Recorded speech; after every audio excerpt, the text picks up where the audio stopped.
Have you ever wondered why someone keeps going back to the person who hurts them? It isn't always weakness. Sometimes it's something called trauma bonding. It usually doesn't begin with pain. It begins with kindness, attention, and feeling like you finally met someone who truly understands you. Then suddenly everything changes. The warmth disappears, criticism begins, and you don't understand what happened. Just when you're ready to give up, they suddenly become loving again. That tiny moment of kindness feels incredibly powerful. Your brain starts asking one question: which version of this person is the real one? Many people mistake this emotional roller coaster for love. But healthy love doesn't constantly switch between comfort and pain. Psychologists call this intermittent reinforcement. Your brain never knows when the next reward is coming. It's the same reason gambling becomes addictive.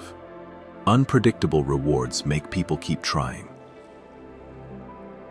You begin chasing the happy moments instead of noticing how rare they actually are. Even one message can instantly change your mood because your brain has learned to wait for tiny moments of approval. Your emotions become trapped in a cycle. Hope, disappointment, hope, disappointment, again and again. That's why leaving can feel impossible.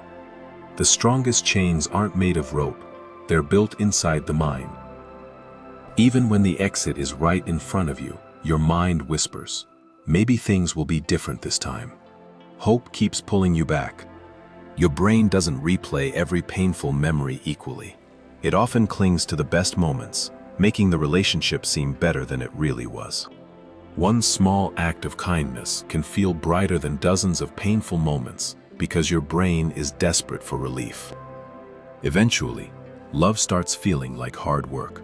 You carry emotional weight every single day, without realizing how exhausted you've become.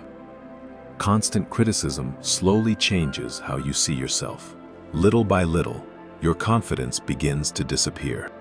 Many victims begin blaming themselves. They believe if they could just become better, everything would finally improve. Instead of moving forward, you keep running in emotional circles. Lots of effort, but no real progress. Trauma bonds often isolate people. You slowly become disconnected from the very people who could help you. Healing begins with one simple question, not, "What's wrong with me?" but, "Why does this pattern keep happening?" Learning how healthy relationships actually work helps your brain recognize unhealthy patterns more clearly. Recovery doesn't happen all at once. It happens one small decision at a time. The hardest step isn't walking away. It's believing you deserve a life where love doesn't hurt. The first step toward healing is learning that saying no doesn't make you selfish. Healthy boundaries protect your peace, not your ego. Talking to someone you trust or a mental health professional can help you see patterns that are difficult to recognize on your own. Writing your thoughts down makes confusing emotions easier to understand. What feels overwhelming in your mind often becomes clearer on paper. Healing isn't only about leaving toxic people. It's about growing into someone who believes they deserve kindness every day. Simple habits like sleeping well, exercising, and eating properly help your brain recover from long periods of emotional stress. Healthy love feels surprisingly calm. It doesn't constantly make you anxious, confused, or afraid of losing someone. Every healthy decision may feel uncomfortable at first because your brain is adjusting to a completely new way of living.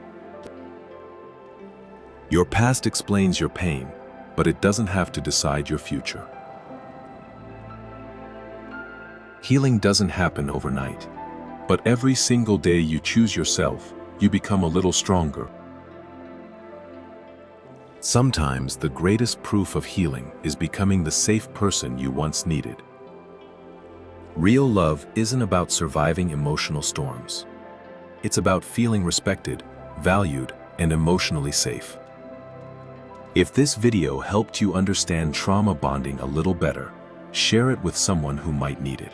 Subscribe to Second Instinct for simple psychology, neuroscience, and self-improvement videos that help you understand your mind and change your life.